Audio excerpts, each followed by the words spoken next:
What's going on, you guys? Welcome to the NorCal Sports Report here on IE Sports Radio, your direct feed for all that is sports. And today we have a fire-ass show. We'll be talking about the trade deadline, talking about the Niners. We got news on the Giants, the Warriors, all the good stuff. All the stuff that you want to talk about for NorCal Sports is right here on the NorCal Sports Report. Today, we have special guest Sterling Bennett, host of 49ers Access, will be coming on to talk about the Niners, the trade deadline, and the upcoming matchup between the Niners and the Buccaneers. The Giants have Gold Glove winners, and we'll discuss that later on. The Warriors continue to dominate early in the season, moving to 5-1 on the year as they head to Boston. We'll be talking about San Jose State Spartans, Cal Bears, Stanford football. That was a rough one. 3C2A scores and a whole lot more. All this today on the NorCal Sports Report here on IE Sports Radio, your direct feed for all that is sports.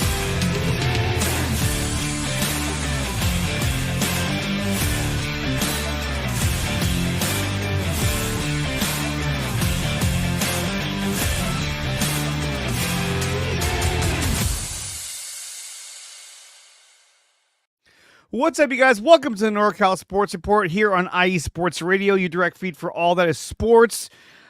The trade deadline is upon us, and so is the presidential election, but we're not going to talk about that. We're going to talk about the NFL. The trade deadline is here, and it expires at 1 p.m. Pacific time, and already some trades have gone down, and when trades do pop up, we will go live to let you know what trades just went down. We got the Niners to talk about, their upcoming matchup against the Buccaneers, the Warriors, the Giants. Stanford Cardinal had a rough week, but we'll talk about that as well. San Jose State, Cal Bears, and 3C2A scores. But before we do any of that, and before we get to our guest, Sterling Bennett, let's go to our sponsors.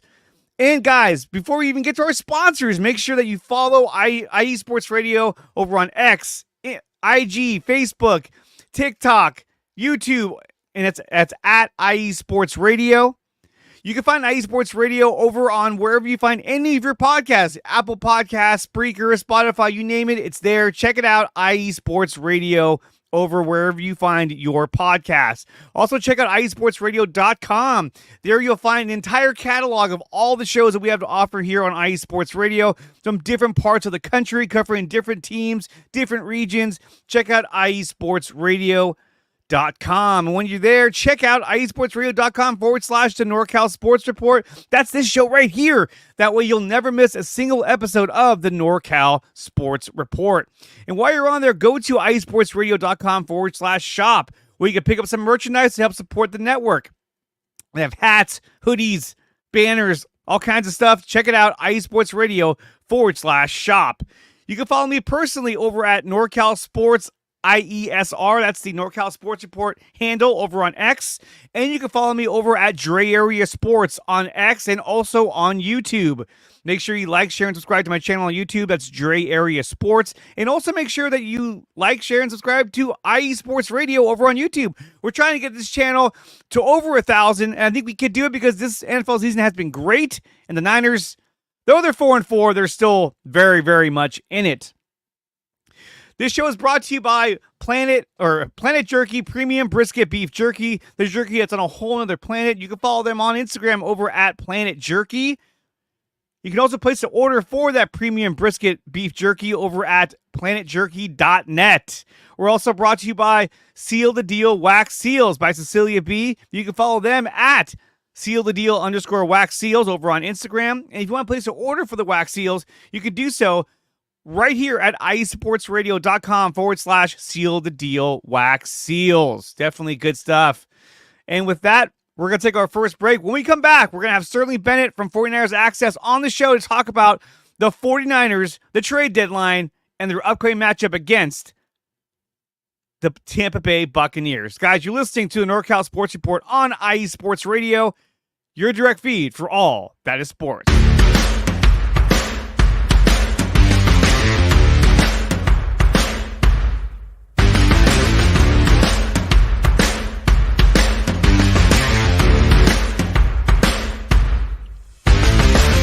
IE Sports Radio fans, this show is brought to you by Planet Jerky Premium Brisket Beef Jerky. Planet Jerky is the official jerky of the 2022 California League champion Lake Elsinore Storm, single-A affiliate of the San Diego Padres. This all-brisket jerky has gluten-free options, contains no MSG, no sodium nitrate, is low in sugar, and high in protein. Go to their website at planetjerky.net and follow them on Instagram at Planet Jerky. Planet Jerky, the jerky that's on a whole other planet.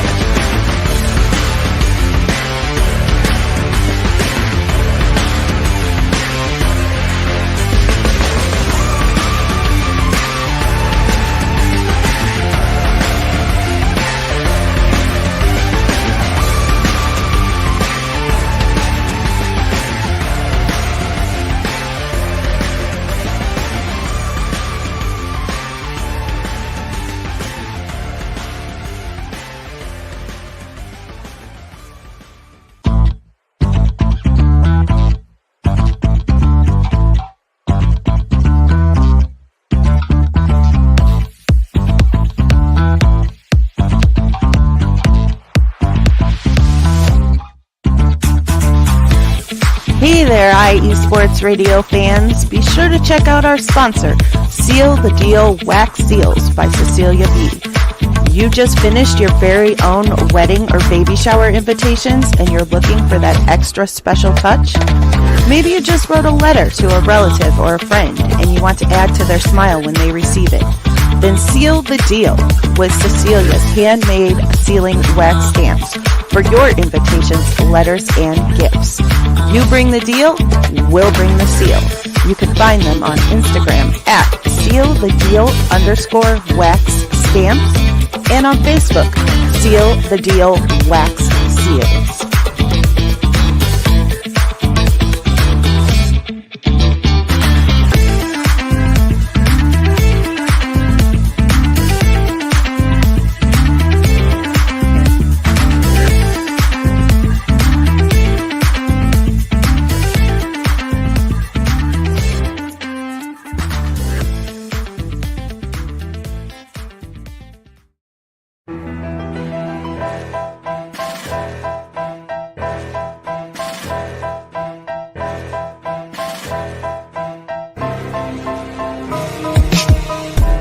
10 years, IE Sports Radio has been bringing you amazing content ranging from interviewing legendary athletes, coaches, and other authorized media personnel to building tailor-made shows dedicated to all major sports cities around the country.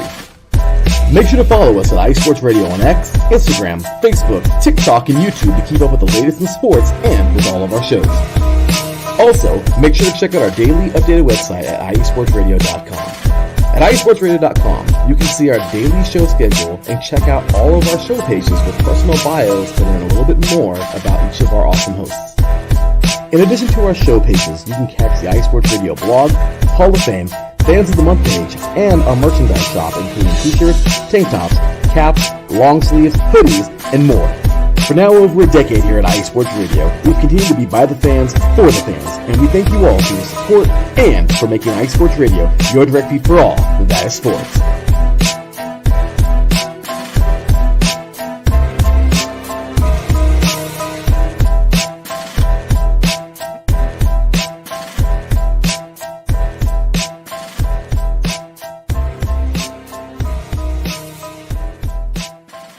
12 minutes past the hour here on the NorCal Sports Report on IE Sports Radio, your direct feed for all that is sports. I'm joined by Sterling Bennett, host of 49ers Access. Sterling, what's going on, man? I'm doing good. Happy to be here. Happy to talk some 49ers football. Big game this Sunday against the Buccaneers. And also the trade deadlines today, hoping they make a move and bolster the defense. Well, let's talk about that. You know, I was going to talk about the Niners that are coming back this week, but the trade deadline is a pretty big deal. And every year so far, at least for the past 2 years, John Lynch has done a pretty good job at acquiring a pretty big talent. I mean, last year he got Chase Young. That didn't quite work out, but still in the Super Bowl, he did play pretty hard and he got a sack as well. But the announcement of Chase Young was huge when they made that trade, and it didn't cost them much of anything at that, which was incredible in itself. And we've seen in previous years that he's made that big deal. Obviously, Christian McCaffrey was another one. We talk about Amenahue, Arden Key. So What do you think about this year? What is the biggest need for the Niners going into this trade deadline that expires at 1 p.m. Pacific time? When you look at where this team has struggled this season, primarily against the Vikings or against the Cardinals and against Kansas City, stopping the run, you look at who they have ahead of them. They have the Cardinals again. They have the Bills and James Cook. They have the Packers and Josh Jacobs. They have the Lions, and they have Jahmyr Gibbs and David Montgomery ahead of them. Where San Francisco's 4-4, they're currently in third place in the NFC West. If you had to point to one position they have to improve, it's a run-stopping defensive tackle next to players like Malik Collins. And you hope it's not just a run-stuffing defensive tackle, although that is the most important piece. You hope it's a guy that can take on double teams too to get Nick Bosa free, Leonard Floyd free. So if you had to say where should they kind of have their eyes focused, it's acquiring that defensive tackle to help them on the interior. Absolutely. And, there's been a lot of speculation about certain players that I think they've definitely checked on, such as like DJ Jones. We talk about DeForest Buckner. I think if any of those teams, any of those players were acquirable, I think DeForest Buckner would be probably in that position to be acquired. The Colts just lost again. And at this point, I forgot their exact record, but I don't see them being a huge contender moving forward, especially with Joe Flacco as your quarterback. Obviously, they can be competitive, but what do you think about DeForest Buckner possibly coming back to the Niners in a trade with the Colts? The story's great, right? Niner fans are somewhat jaded towards keeping Eric Armstead and Jimmy Ward over DeForest Buckner after the 2019 season, and Javon Kinlaw didn't work out. The story's great. The emotions are certainly there from Niner fans to reacquiring DeForest Buckner. But if I'm being honest with you, that trade's not going to happen. There's just no way money-wise, trade compensation-wise, the Colts do that. San Francisco's in a position where they want to – they're going to have to pay Brock Purdy big money in the offseason. They're going to have to figure out what they're going to do with Travarius Ward and Diamador Lenore and Talanoa Hufanga and even Dre Greenlaw, who hasn't played a snap this year, on the last year of his contract too. So they have some bigger money decisions to be made. They've already have roughly $54 million in cap space. So they could make a deal work, but it's about what does that cap look like the next few years down the road. And DeForest Buckner's cap hit is way too big the next few years for them to say, you know what, let's greenlight that. If I were to kind of point to a player to acquire, it's, your Maurice Hurst, your Shelby Harris's, your Devon Gotcha from the Patriots. Those guys make a lot more sense, a lot cheaper, far more controllable, and you're not going to have to cut bait with 2 or 3 other players to retain the rest of your roster. But that's the question, though, is that do we get a guy that is more attainable and controllable and not as expensive, or does he make a splash like he did the past 2 seasons and get somebody that's going to be a huge difference maker on the defensive line, or even, could be on the offense, who knows, but I think defensive line is definitely where they need to bolster up, especially on the interior. We know that, what's his name? Zadarius Smith has already been traded to the Lions. So again, they've already found someone to help replace the loss of Aiden Hutchinson, who smashed his leg into another person's leg and snapped it in half, which was like, oh my God, that was gross. I was like, oh my God. I imagine him after the game. He told his teammate, like, dude, why'd you have your leg there for? Yeah. Like, come on, man. If you weren't there, I'd still be playing, man. Come on. I mean, look, DeForest Buckner has 11 tackles on the year, 3.5 sacks. We know what he can do, but can they make that work? Who knows at this point? DJ Jones, I don't think is going to come. Again, he's making a lot of money. They'd be taking on a huge cap hit. Now, obviously, they have the most cap space of any team. They've got that bookmark pretty much for Brock Purdy. And when you talk about Brock Purdy and the way he's played, I mean, do you think that Brock Purdy is the guy that they, moving forward after the season, they should give him that big contract? Or is this somebody that they should let him play on his 4th year, then possibly franchise him on his 5th year, and then work out a contract that year? I think we will see exactly who Brock Purdy is. And I think we have a good idea already, right? He's kind of in that, 12 to, top 8 tier currently. There's been some bad games for sure. The Chiefs game, wasn't a good day for him by any means, but we've also seen him carry the load for the offense when the rest of the team is struggling. The game against the Rams, more importantly, you're like, wow, Brock Purdy looks awesome. The rest of the team's not playing well. Do I have him bookmarked for $65+ million to surpass Dak Prescott's record-breaking deal?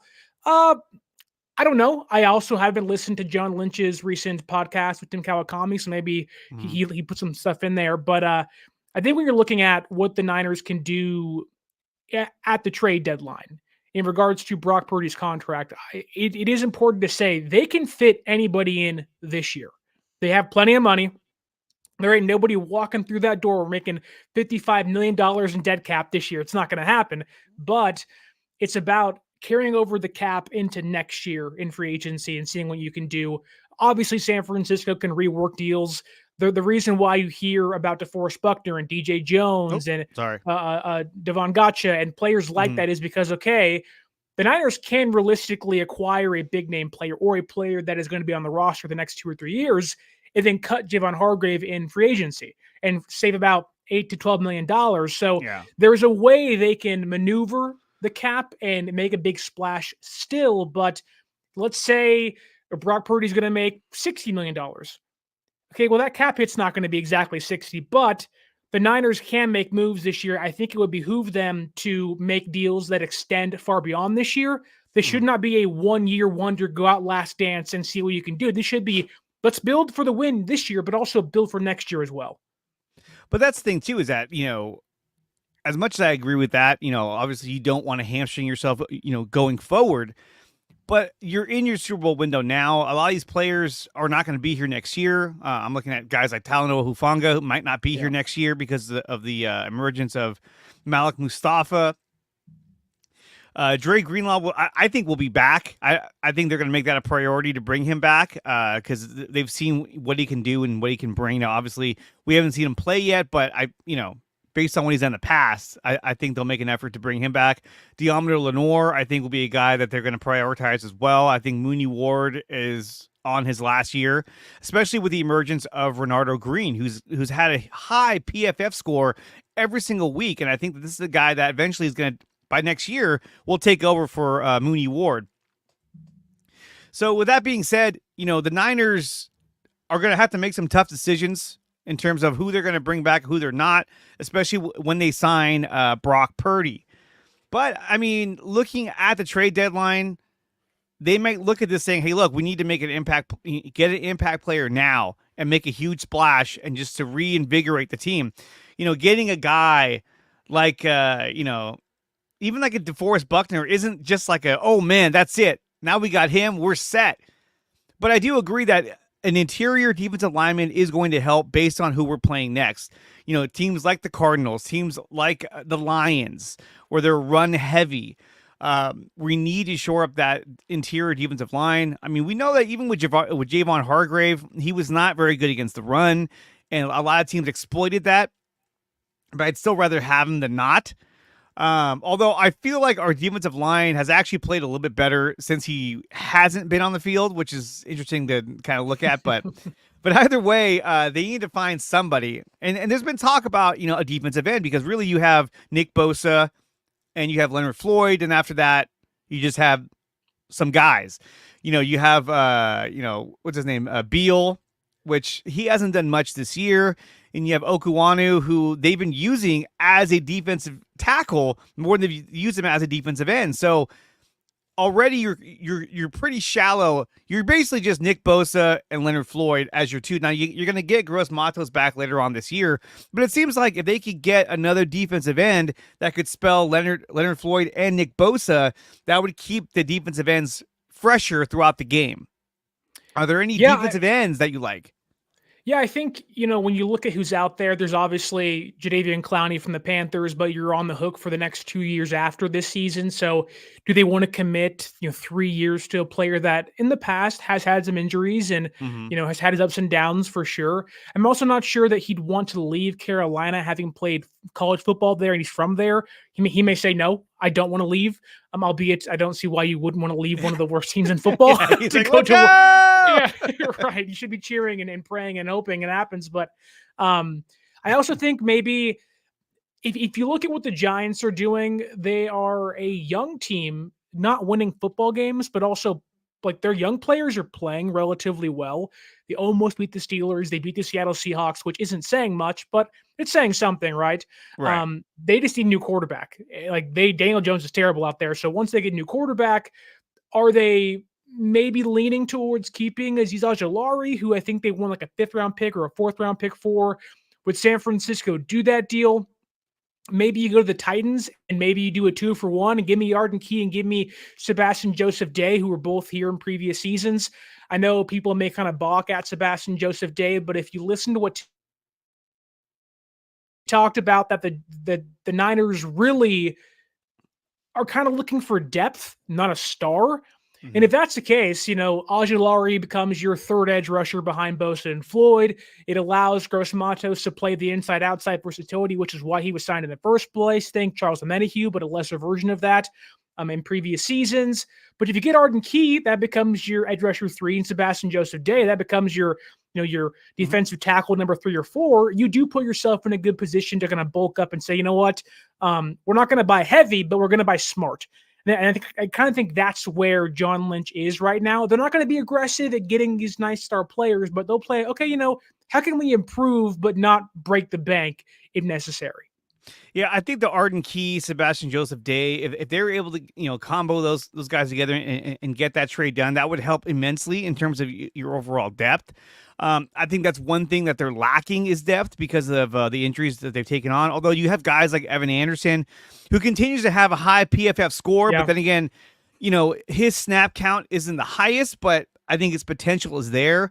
Obviously, you have Jordan Elliott, who's more of a, I would say, not really backup, but not a starting defensive tackle.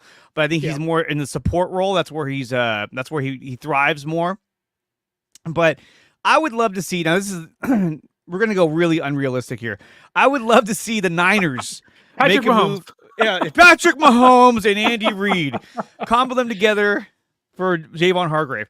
No, I would love to see them make a huge splash and get someone like a Myles Garrett. I mean, look, that's a guy where, it's unrealistic, but if you got someone like him, and I know teams were inquiring about, his services. Now, obviously, the Browns are probably saying, no, we're not going to trade him. But imagine if they got him. That would be like ginormous. I mean, the guy already is having a great season. He's got 21 tackles and 7 sacks on the year, and the guy's an absolute monster. Now, if you look at guys like Azeez Ojulari, he also has 6 sacks already on the year on the Giants at that. So I think that does make a lot of sense to give them more depth at the defensive end. But again, like you were saying, we're going against teams that are run heavy. And I don't know if the guys we have now are going to be able to get the job done to stop runners like Montgomery, James Conner, and then also going against Buffalo in Buffalo, where it's going to be much colder weather as well.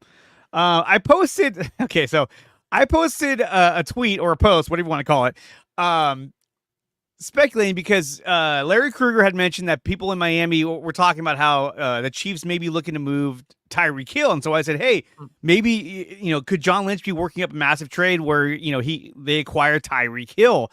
And everyone either loved it or they completely hated it. And they were like, it's stupid, unrealistic. I'm like, first of all, it's not your money. It's their money. They can do whatever they want with their money. Sure. If they make a big move and it doesn't affect you financially, maybe if you're a content creator, it does, because then you're like, But if they were to get a guy like Tyreek Hill, granted, he's not a run stopper. He's not on the defensive line. He's a receiver. But that would be, imagine having Tyreek Hill out there with Deebo Samuel, with Ricky Pearsall, with George Kittle, with Christian McCaffrey. I mean, that would be pretty unstoppable, if you ask me. Well, yes, I would say it's highly unrealistic. It's highly unrealistic. Let's just entertain the idea for a second. And I think what you're getting at might be a little more into the conversation of what if they double down offensively and say, you know what?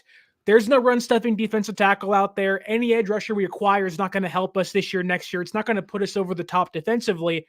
Let's get more offense. If you can score more points than the other team, you win football games, right?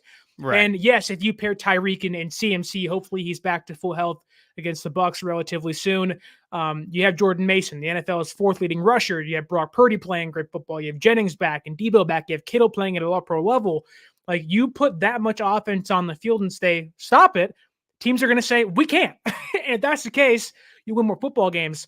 But I have a hard time believing that's going to be the case, but I do think that there is some validity to that conversation. Not in Tyreek Hill's case, but I'm not sure if you've heard I think it was Kyle Shanahan after like the third round of the draft, they talked about, or maybe it was before the draft, talked about that they want to get playmakers everywhere. Hence why you draft Garendo and Pearsall and Cowling, and you go and you re-sign Ayuk and you re-sign Jawan Jennings and you redo Debo's contract. They want to score points. Yeah. And that's why you redo Christian McCaffrey's contract. Like, they know that their ticket to victory, yes, is playing a defense, sure, but if anything has been shown this year, you don't have to be a great defense to win football games. You got to be good enough and have to have a great offense. And so there may be a conversation to be had. If you can score 35, 30 points a game, you're going to win, 9 out of 10 times. I mean, he's a guy that will definitely stretch the field. He's a guy that can be in the slot. He can be in the X. He can do end arounds.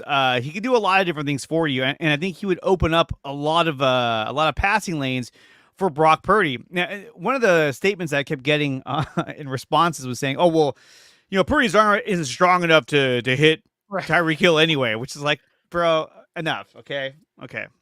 But so we'll see what they do. But let's go to the trade deadline. There are some moves that have been made. So let's go to those right now, and we'll talk a little bit about those. So let's go to our first one.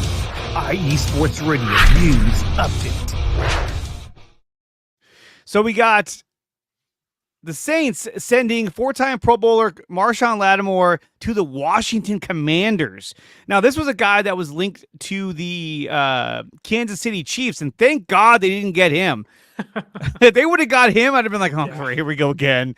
So what do you think about Marshawn Lattimore going to the Commanders?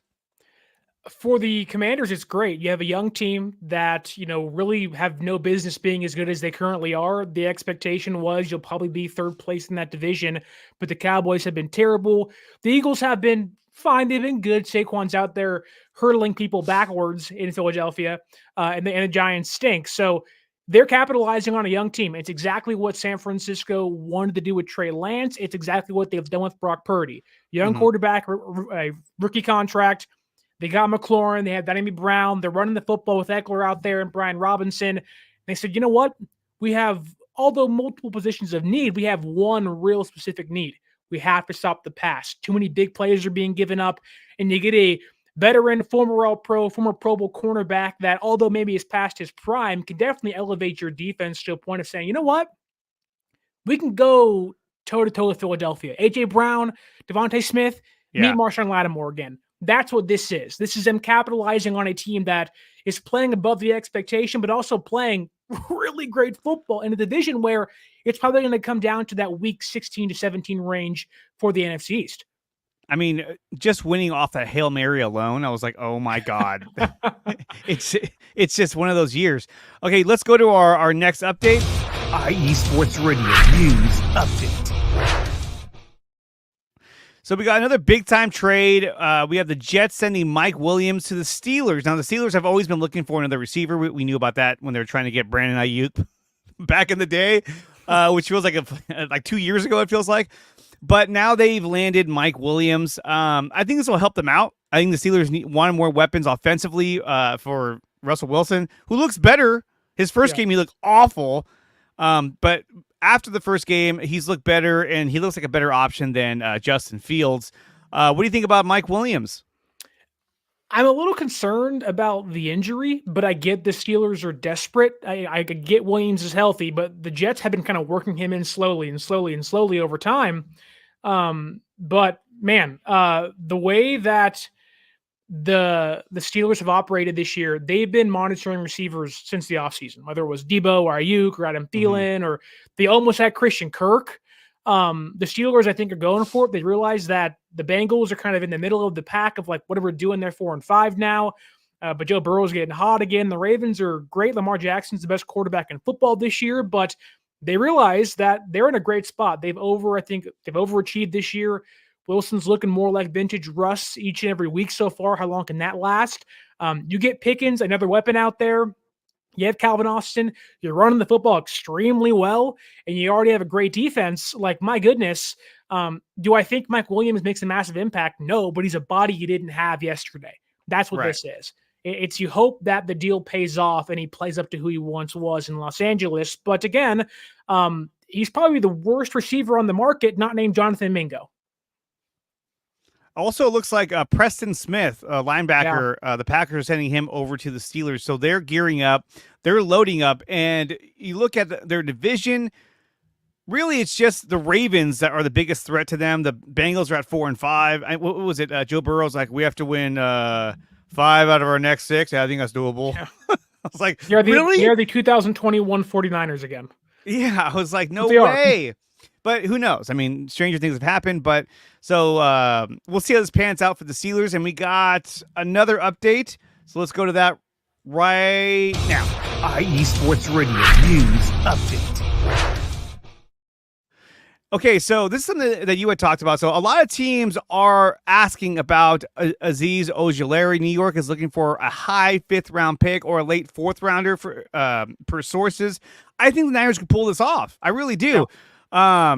And this would give them that depth at defensive end. I mean, I would love to see them pull off this trade and then also work that trade with what do you call it? Titans? The Titans to get those guys. Now, obviously, we're talking about a lot of shit going on. Like, sure, most teams don't pull off multiple trades at the deadline. We saw the Steelers just did.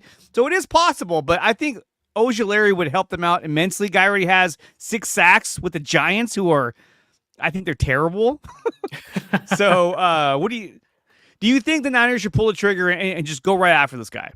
So there's multiple avenues in regards to, what it means acquiring Ojulari from the Giants. One, it's that do the Giants want to do a deal? And I think they would for, like Diana Rossini says, a 4th-round pick or a 5th-round pick. And I think the way the NFL has kind of worked itself out this year is there are so many teams at 3-5 and 4-5 and 5-5 and whatever it may be, teams that are kind of around 500 where you may think at this point in time you're getting maybe a high 4th-round pick, but at the end of the year, that can be a pick 32 in the 4th round. You're like, what the heck happened? But for the Giants, if they want to keep Ojulari, they have Kayvon Thibodeau who's injured. Mm-hmm. They have Brian Burns who's injured. Do you want to keep a 25-year-old edge rusher, which it would make sense to re-sign him if you're the Giants and have him be that kind of 3rd player around? But when your guys are healthy, he usually ain't playing. So why is he on the team? Maybe you talk about what can we get for a compensation pick, but if you're the Niners, their train of thought could be 25-year-old edge rusher having or on pace for the best year of his entire career. He's ascending. Let's get him in the building now, get him with Chris Kosaric, and then pay him before anybody else gets an opportunity to do so. That to me makes the most sense. It gives you an opportunity where Leonard Floyd is in his early 30s. Maybe in 2 years' time he's gone. Ojulari steps up, steps in. And it gives you more maneuverability that in the offseason you can say, wow, instead of drafting an edge rusher, we already got one who's already a 2nd-round pick or 1st-round pick. I think getting him makes sense. He can create sacks by himself, win one-on-one, but then you add in Nick Bosa and Malik Collins and Jordan Elliott and Kevin Givens and whatnot if he can come back healthy. Like, he'll be stepping into the best situation he's ever had as an edge rusher, and he will be able to, while Bosa's getting double and triple teamed, win 1v1. Leonard Floyd has not done that this year. That's what you need when Bosa's taking on left tackles, when he's taken on, the entire Rams offensive line. Can Floyd get it done? He hasn't so far. Ojulari certainly can. Absolutely. And we were talking about trades on the trade deadline here on the NorCal Sports Report on IE Sports Radio, your direct feed for all that is sports. We're talking with Sterling Bennett, host of 49ers Access. Now, the Niners, we're talking about trades, who they can get, but they have guys coming back, which is exciting. We're talking about, of course, none other than Christian McCaffrey. As long as there's no setbacks, McCaffrey is expected to make his NFL debut against the Buccaneers. Now, Christian McCaffrey was seen at practice yesterday, going through, his regular routine. How big of a return is this for the 49ers to get Christian McCaffrey back on the field? Oh, it's massive. How could it not be, right? Yeah. You're getting the reigning offensive player of the year. And even if CMC, let's say he's back to 85% of what he was last year, that's a win. You are upgrading on the offensive side of the football. We've seen this team struggle so much on 3rd downs and in the red zone. You looked at the stats via Kyle Posey on 3rd downs this year. Their rushing success rate has dropped 17% with Mason playing and not Christian McCaffrey. Yeah. In the red zone last year, McCaffrey had 13 receptions on 17 targets and 5 touchdowns. Their running backs this year have a total of 3 receptions combined. what Christian McCaffrey does, even if he isn't utilized much from the 30-yard line to the 20-yard line, he helps you inside that 20 where we've seen San Francisco struggle so much. When you go back to putting up more points, this team can get to the red zone. They just can't get in the end zone. CMC can help them get back in the end zone over and over and over again.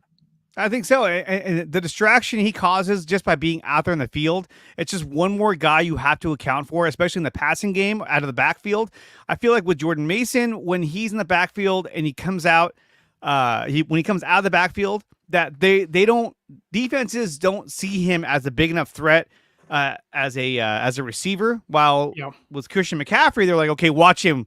Okay, watch Debo. Okay, watch. I mean, it just gives you more people to pay attention to.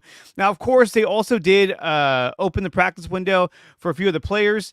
We're talking about John Feliciano is back. He's practicing, so that'll give them more depth over at the offensive line. On top of that, Dre Greenlaw did some running on the side with a helmet on. So that's a little bit closer. He's wearing the helmet. But getting him back, just seeing him on, back on the practice field, I think it's such a benefit for the Niners. Getting him back. I mean, we saw the difference it's made without him.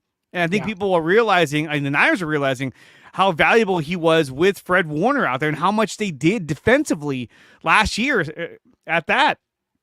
On top of that, we also got Juwan Jennings, who practiced. He returned to practice, so they'll be getting him back most likely for the matchup against the Buccaneers. So now we're talking about trades, but really you're getting Christian McCaffrey, Juwan Jennings back, Feliciano, which gives you more depth, and you're getting Jake Moody back as well as your kicker. Well, we'll see. How much of an impact is that last one, really? I know. Well, we know he has a big leg. That's about it. Yeah. It's not accurate. but still getting Juwan Jennings and getting CMC back, I think, is a huge benefit for the Niners. And let's talk about their upcoming matchup, which is up against the Tampa Bay Buccaneers. So this is a game in which I don't think we're going to see either Mike Evans or obviously not Chris Godwin. He got his foot turned sideways. That was pretty horrible. So without their top two receivers, they did play very well against the Kansas City Chiefs. But other than the Niners, it seems like everyone plays well against the Kansas City Chiefs. And somehow they're still 8-0, which this is the one team of the Chiefs where I'm like, how were they still undefeated? Like, I don't understand that. This team should be like, defense. It is. I don't get it. Like, this team should have at least 3 losses. Instead they're 8-0. And to me, and then not only that, but they got DeAndre Hopkins for a 5th rounder. And then the Cowboys make a trade. And Josh Uche from the Patriots too. Yeah. But the Cowboys made a trade today for a receiver from the Panthers, and they gave Jonathan Mingo, and they gave a 4th round pick. I would have been like, hey, they just got DeAndre Hopkins for a 5th. What are you talking about? The Cowboys can't get out of their own way. It's really bad. It's back-to-back years the Cowboys have wasted 4th round picks, one on Trey Lance and one on Jonathan Mingo. I don't know why, but they keep doing it. At this point, Jerry Jones still feels like, hey, if we can just win some games, we can get back in this. So, I mean, because it's like at this point, you should just play Trey Lance and see what you got. Yeah. But they're not going to. Not, but hey. He's not. And that tells you a lot. Jerry Jones. Yeah. I mean, the thing is, the Dallas Cowboys think they can still win that division or go to the playoffs still, but it's like, your defense is not good with Micah Parsons out there or DeMarcus Lawrence out there. They're not good. The offense can't score. CeeDee Lamb's banged up. Brandon Cook's going to be out for probably the entire year. Your tight end has 4 targets the last 2 games, and you can't run the football. You're a disaster. They're a disaster. And it goes back to the offseason where they signed no free agents and they have 3 rookies on the offensive line who are okay, but it's you got to give that a year to build up, and they really didn't invest at all. No, and they drafted what's his name, Tyler Guyton, and he hasn't been all that great. BB. Yep. Yeah, Guyton hasn't been all that great. And that was the guy I thought the Niners were going to try and get, and then the Cowboys took him ahead of the Niners. And I thought, oh man, but now I'm kind of glad we didn't, because what's his name, Dominic Pooney has been just amazing this year. What's this? Oh, never mind. So let's talk about Niners Bucks. I mean, obviously those 2 receivers aren't going to be there. How do you think the Niners fare against the Buccaneers? Yeah, I think if you look at what Baker Mayfield's done this year, even without Mike Evans and Chris Godwin, which he's far more dangerous with those guys out there, because obviously who wouldn't be? He has turned Kate Otten into like prime Antonio Gates the last couple weeks, and I'm like, what the hell's going on? Like, oh my God. But Baker, I think, has played his best football the last 2 weeks. Against the Falcons, he wasn't great. There was some fumbles early in that game. I don't trust the Buccaneers rushing offense. Bucky Irving and Rashad White, I don't really buy into them being a 1-2 punch to be worried about, albeit San Francisco's run offense got to be a little better. But that said, Baker, I know Nick Bosa hates him and he wants to sack him 17 times in a game, which by all means, please do it, Nick. Do it. Baker's been playing pretty good football the last few weeks. And I think he has been one of the better quarterbacks this year. And he's a quarterback that, 1 week he may give you 4 touchdowns and no picks. And you're like, wow, this is Baker Mayfield. He put on a classic out there. But other times Baker will give the ball away. He'll be gutsy. And now because he has to be, he'll be even more gutsy. I think it's a good opportunity for the San Francisco defense to capitalize on his mistakes. Mm-hmm. And it's a good time for a defense to go into the bye week, get healthy, get CMC back, get Juwan Jennings back and company. And even that Buccaneers defense has not been playing great either. And that's the thing, is that you've been seeing teams like the Falcons, who I don't think are as good as the record may say, moving the ball up and down the field on them nonstop. And I think it's a good day for Christian McCaffrey to come back. The Bucs are banged up. I get Villave's there, but the linebacker core isn't that great anymore. Their best defensive players probably like Tyke Smith, which he's really good as a rookie. But this is a good day or good week for the Niners to score 35 points. Defense gets 2 takeaways, and you're like, they're back, brother. Like, hell yeah. I think any comfortable win, we all say, they're back. Right. I really see the Niners, this becoming a statement game. This is essentially like the Jaguars game of last year. I think they come out the gate with Christian McCaffrey, with Juwan Jennings back, and I think that they really put up a lot of points. My prediction for this game is the Niners win 35-17 against the Buccaneers, and I think they go up big early. And then hopefully they don't. Actually, no. Let's do it late, because if you do it early, they're just going to give it up, which has been a problem. They really got to fix that, because I mean, they did it against the Rams, they did it against the Cardinals, they almost did it against the Seahawks, and they almost did it against the Cowboys. And the Cowboys, yeah, you're just like, what are you guys doing? Like, wake up. So we'll see what they do, but I really feel like the Niners are going to make this a statement game. Really utilize Christian McCaffrey, and really, I hope that they use a 2 running back system where it's McCaffrey and JP Mason. So it's not just McCaffrey, because the last thing we want to see is McCaffrey, go and something bad happens, so right. Making sure that he's healthy for the remainder of the year. He's had half the year off, so he's going to be pretty fresh. So I think the Niners, like I said, I think they come out and they win big. If you had to predict the score of this game, what are you looking at? I do like your 35-17. I think, with this team getting healthy, I honestly think getting Juwan Jennings back, at least this week, is a bigger impact than getting Christian McCaffrey back. I think Juwan Jennings has been their best receiver outside of George Kittle. Purdy trusts him more than anybody out there currently not named George Kittle. I think it's a good week for the 49ers offense, more importantly, to kind of get back to who they were. It's also a great week for Shanahan, because he gets to self-scout and see what's going on the offensive line. He's seeing how teams and defenses are attacking them differently this year. I think it is kind of a good, like you said, kind of get right, get back game, where they took it to Jacksonville last year. They just crushed them. Mm-hmm. I think that is where we're looking at. The Bucs have lost 2 games in a row, played overtime last night. They're tired, they're exhausted, they're hurt, they're banged up. I think that with the 49ers on the bye week, they are, I guess you can say, the most dangerous team in football, because they're rested, they're healthy, and they're honestly better. If they don't make a move the next 2-ish hours, hour and 15 minutes, they're getting back the reigning offensive player of the year. They're getting back their best receiver so far this year. They're getting back their, I would say, probably their 4th best offensive lineman, but their best backup, if you will. And if they do acquire some pieces, they're getting better all the way around. So I would say like 33-20 is my thing. Okay. By the score, I'd say, because I do want to give the Bucs a little more credit. They're playing good football, but how long do you have, and how long can you continue to lose and lose and lose once you're banged up? Like, something has to give for the Bucs, and I think they're in for kind of getting trounced big time this Sunday. Well, I hope so. I mean, yes, we're going to be in Tampa. It'll be a 10 a.m. start time, but I think the Niners are ready for this game, and they want to make a statement going into this game. Sterling, thank you for coming on. I really appreciate you taking the time to come on the NorCal Sports Report and talk 49ers. Oh, wait a minute. We got some movement. Oh, shit, I lost it. Where'd it go? We have some movement. Let's go to that right now. IE Sports Radio News Update. Where'd it go? Here it is. The Raiders are hiring Norv Turner. Oh my goodness! Oh my God! I didn't even know he was still in football. He'll be I didn't know taking he was over. still alive, to be honest with you. I know. I didn't want to say it, With but all due respect, but my goodness, man. I mean, wow. Good for Norv.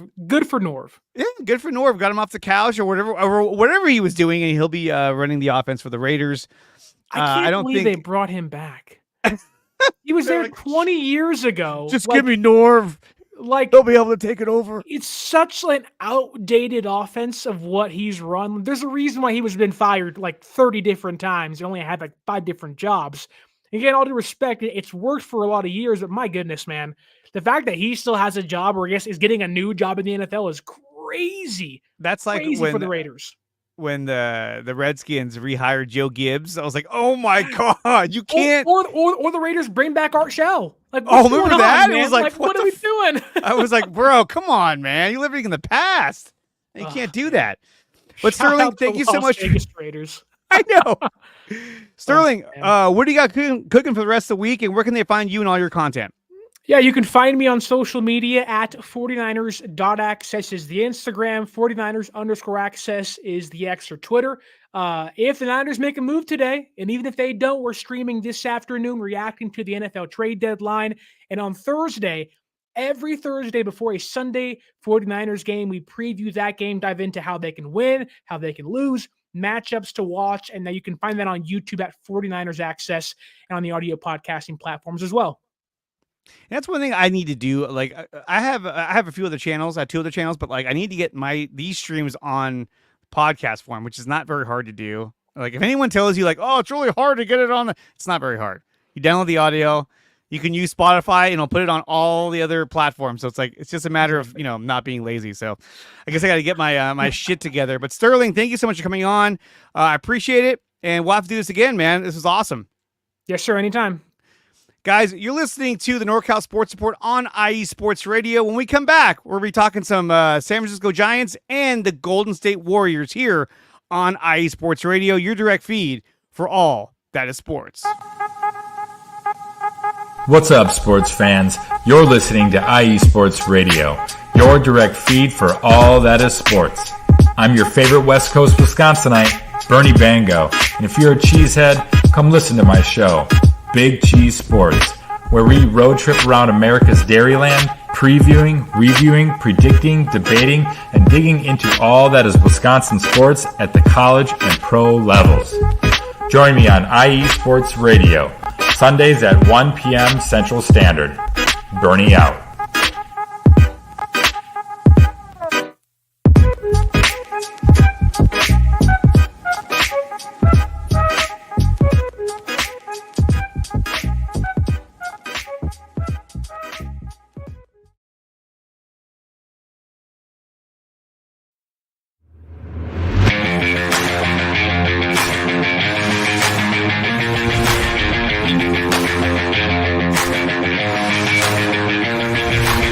What's happening, sports fans? Are you a fan of Southern California sports? Are you looking for a show hotter than a hot summer day in California? Then look no further than the SoCal Supreme Sports Show, where I talk about all things Southern California sports. That's right, all sports teams from Southern California. From the hard-hitting tackles of the NFL, to the killer crossovers and big three-pointers of the NBA and WNBA, to the grand slams of the MLB, to the bone-chilling goals of the NHL, and to the booming kicks of the MLS. The SoCal Supreme Sports Show has it all for you. Oh, and let us not forget about the college sports as well. So join me, Taryn Rodriguez, every week here on IE Sports Radio, your direct feed for all that is sports.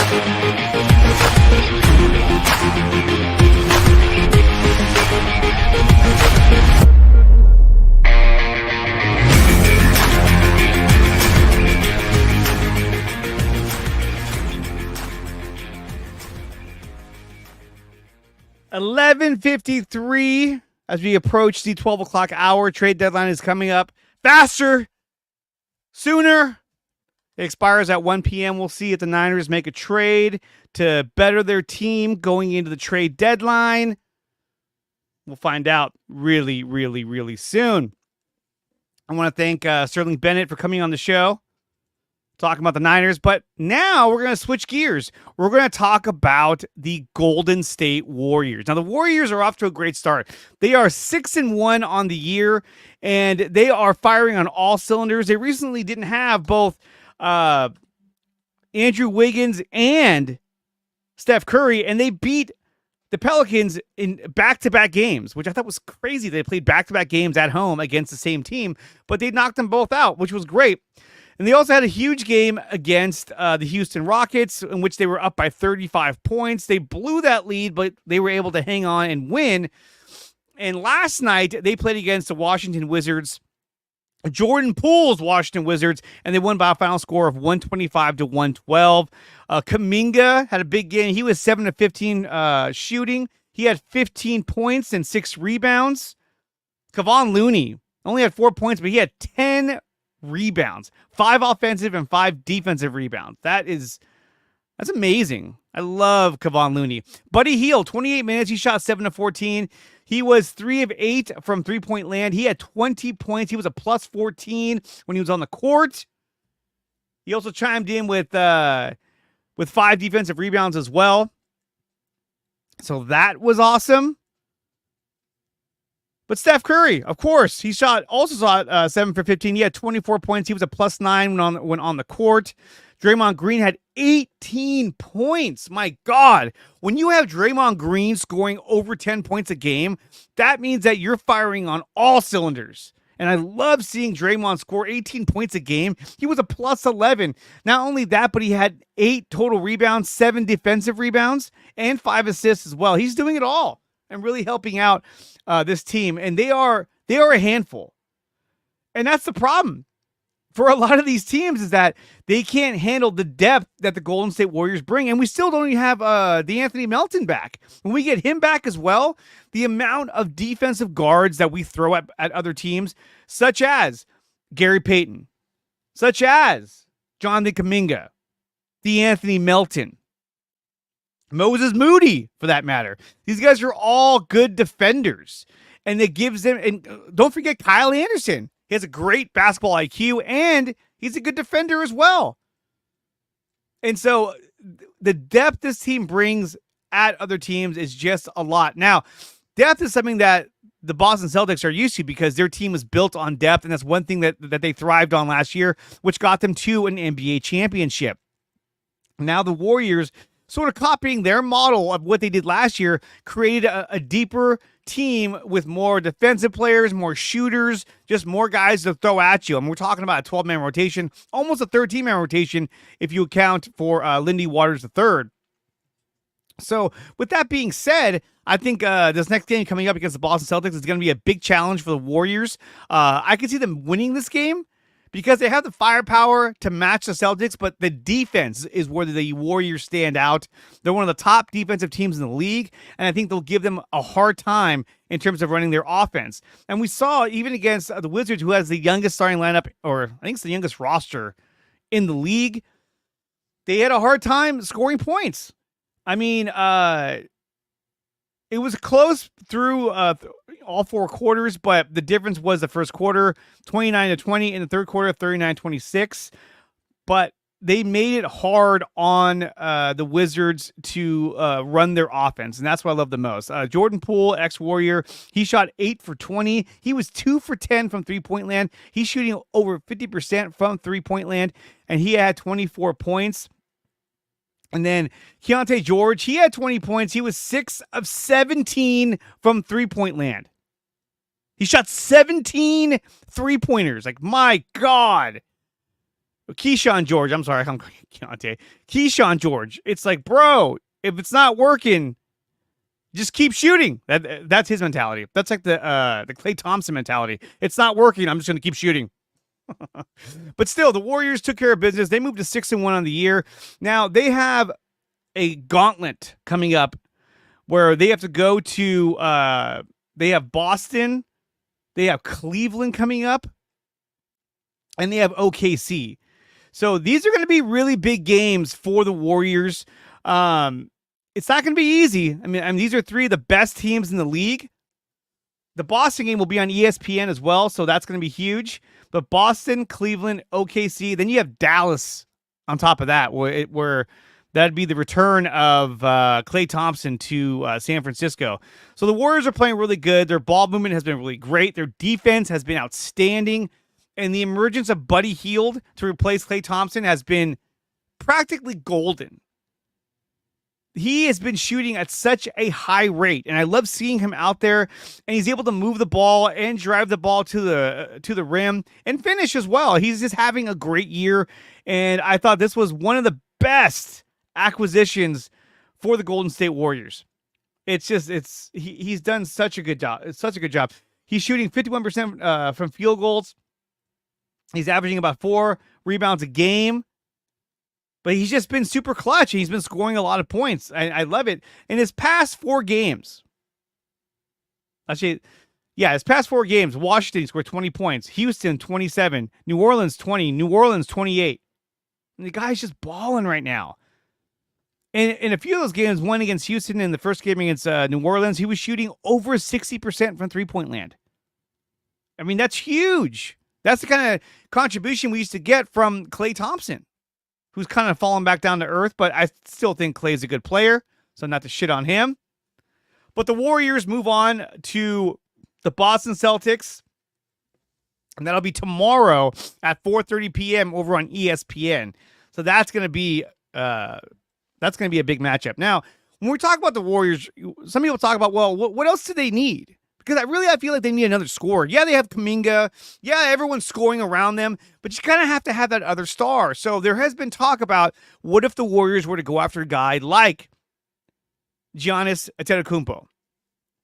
Now, if you went for a guy like Giannis, I think that you sacrifice the depth that you acquired in this offseason. Because I think that in order to get Giannis, you'd have to give up Jonathan Kuminga, Moses Moody, a flurry of draft picks, Brandon Pajemski. I mean, that's a lot in itself right now. And those guys are all playing really good basketball right now.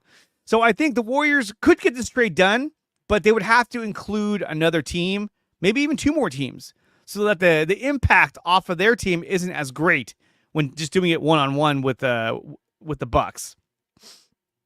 But if they were able to get him and only give up, a couple of players, that would be huge.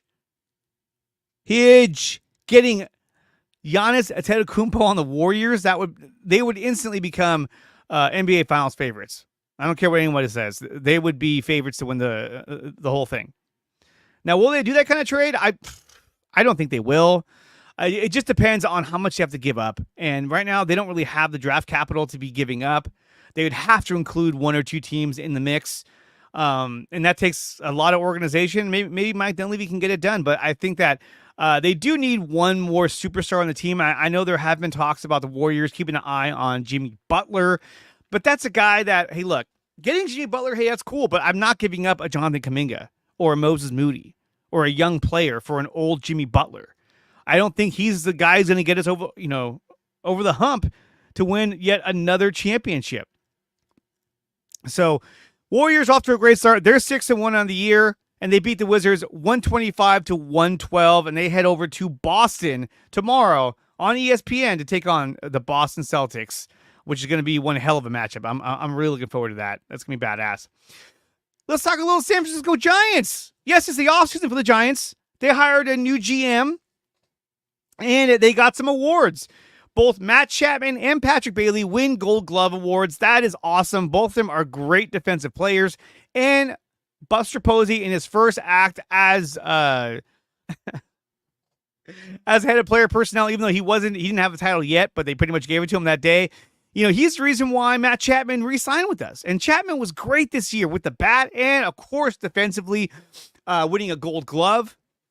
Now, there's a ton of free agents that are out there that people are asking for, hey, let's go get Juan Soto. Look, it all depends on how much Buster Posey is able to squeeze out of the ownership for cash. And this team don't get me wrong. This team is loaded with money. They act like the team acts very cheap, but they own their own ballpark. They repaid that bitch off. They own all the land around Oracle Park that they're converting into apartment complexes, into shopping centers, into all kinds of shit. So they're just raking in the money. And to me, they are a team that can afford to bring in big players. But the problem is that, they're cheap. They don't want to spend a lot of money.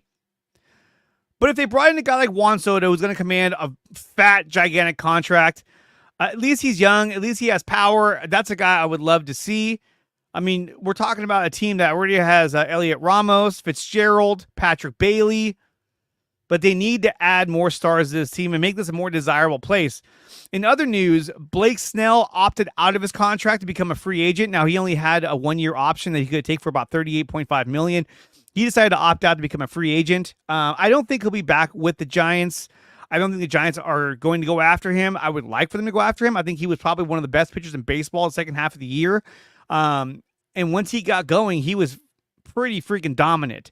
And he went deeper into games than he ever has in his entire career. So this is a guy that I would like to see the Niners go after. I would like to see the Giants go after and at least bring him back. But it depends on the contract. But I would love to see him back in the Giants uniform. Robbie Ray also opted into his contract. He had an opt-out clause, so he'll be with us for the next 3 years. And which is great because this is a guy, again, when he was back, when he was healthy, when we had Logan Webb, Blake Snell, and Robbie Ray healthy, this team started to win games, and they were actually making a difference. And then once those guys started to get hurt again, then everything kind of fell apart. So offensively, you need to revamp your roster, but I like having Robbie Ray on there, a former Cy Young winner, a lefty, and you'd have Logan Webb and Robbie Ray along with Kyle Harrison, and see who else you can get in the free agent market. But I would love to see them bring back Blake Snell. I just don't think they're going to do that. But you never know, because a lot of people didn't think that Matt Chapman was going to come back. But Buster Posey made it happen. So we'll see what they do over at Oracle Park. The Giants, Patrick Bailey, Matt Chapman, Gold Glove winners. They deserve it. They're badasses. They are the shit. They are the shit. Guys, we're going to take a break. When we come back, we're going to talk about some Stanford football, Sharks, 3C 2A scores, and a whole lot more. Guys, you're listening to the NorCal Sports Report on IE Sports Radio, your direct feed for all that is sports.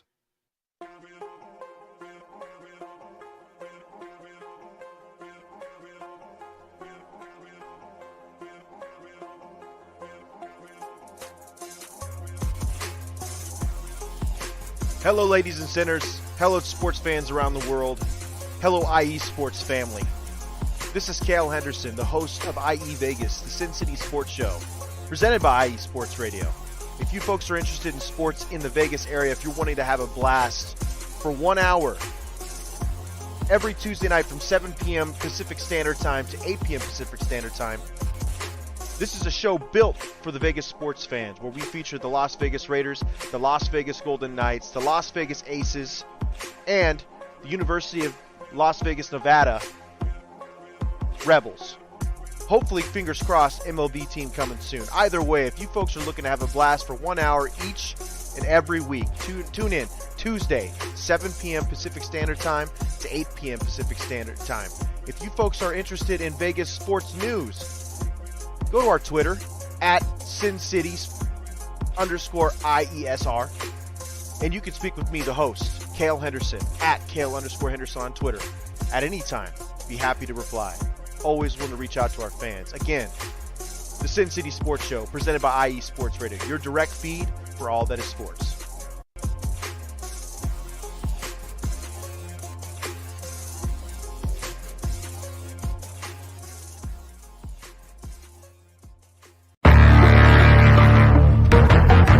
The roar of the crowd, the drama and pageantry, the adrenaline rush and decadence of the world of professional wrestling.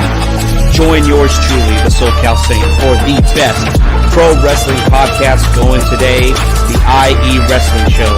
exclusively on IE Sports Radio, your direct feed for all that is sports. Join us every Wednesday from 12 p.m. Central Standard Time, 10 a.m. Pacific Standard Time, 1 p.m. Eastern Standard Time. Once again, every Wednesday, the IE Wrestling Show. It's just too woo!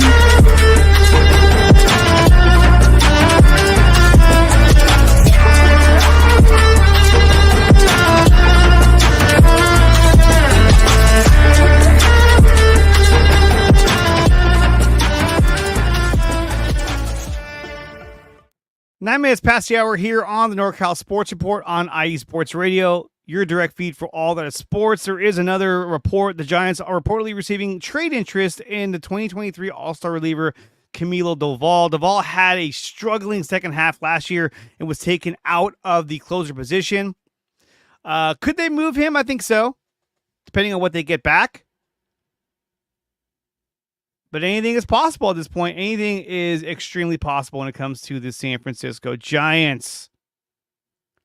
Checking out the trade reports, I don't see anything else going on. Oh, the Browns are releasing veteran Quentin Jefferson per sources. That's not a move, but the Niners could look to pick him up if they want some defensive tackle depth. So there is that. So let's take a look at the college forum. We're going to start with Stanford Cardinal football because they played this past week. Stanford got their asses whooped. They lost 59-28 to the NC State Wolfpack. NC State, here we go.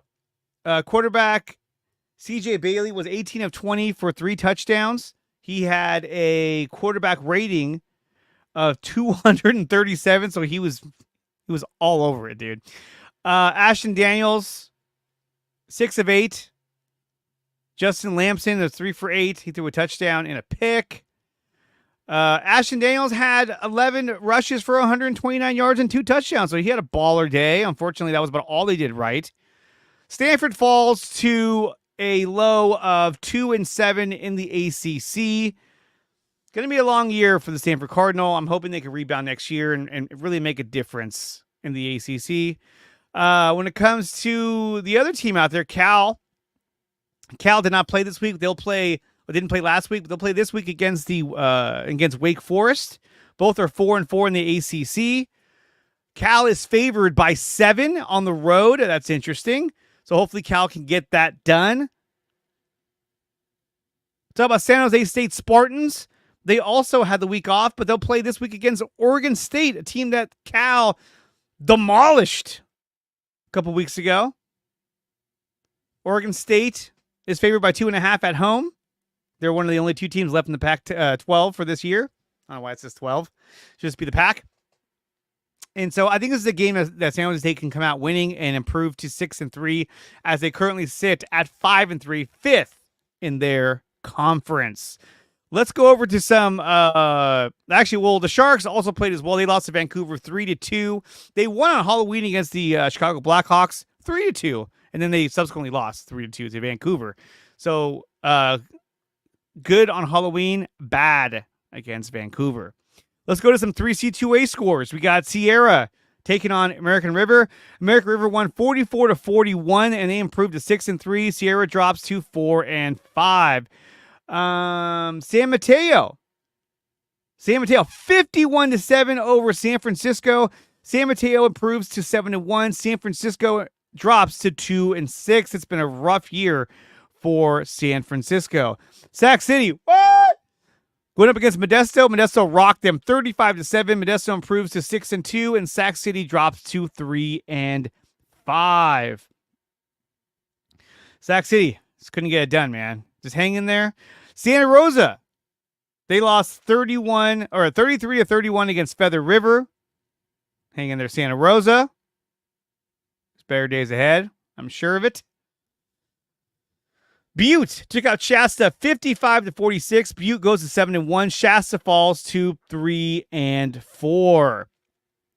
And that'll round things out for the 3C2A scores here on the NorCal Sports Report. So, guys, I want to thank everyone who came out here. We have 215 watching right now. If you haven't done so yet, make sure you follow IE Sports Radio. Go to YouTube and subscribe and hit that bell notification button on IE Sports Radio on YouTube. We're live multiple times a day, all week long. And go to my channel, Dre Area Sports, and subscribe to Dre Area Sports, as I'll be live again Thursday for 4th and 1 49er Sports Talk with CG Ruthless. So that's going to be a whole lot of fun, and we'll see what happens in this trade deadline that is approaching very, very soon. I mean, we have 45 minutes left in the trade deadline. The Niners still could make a big move, and we'll have to see what's going to happen with the 49ers on their trade deadline, which I think is going to be, I think they're going to make a move. I think they're going to make a difference, a big impact. So definitely be on the lookout for that. But guys, that's going to do it for the NorCal Sports Report. I want to thank all 214 that came out to watch today.